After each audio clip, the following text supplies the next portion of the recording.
حبيبي. كل لازم اشرب الاكل على راسي. كل حطلك الاكل على راسي. هو انت بتعاملي الراجل معامله الطيور كده ليه؟ يكشي ينقرك في دماغك وهو بياكل.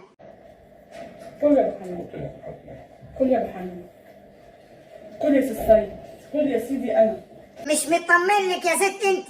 ما يا اما انت عايزه حاجه وليكي غرض وليكي هدف عايزاه من الراجل، يا اما حاطه له حاجه في الاكل وبتداري عليها بالحنيه الزياده دي.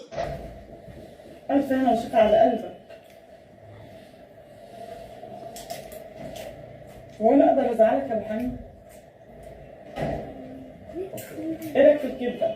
ما تاكلش بضمير قوي كده، انا مش مرتاح وحاسس ان انت بتتغفل يا اسطى. حلو وسمية. سمع الناس ايه رايك في الكبده؟ حلو وسمية. هنا وشفا على قلبك. والنعمة الراجل ما مصدق الكلام اللي بيتقال، والنعمة الراجل ما مصدق الحوار اللي بيحصل ده، وعارف ان هو يا كمين يا اما بيضحك عليه في حاجة. الراجل مش مصدق ابو حنين واخد على وضع تاني في البيت، مش واخد على الدلع ده. مطرح ما يسري يمري يا نور عينيا يا ابو بنتي يا حبيبي. كل ممكن اكل حته كبده انا؟ كل. رايح فين؟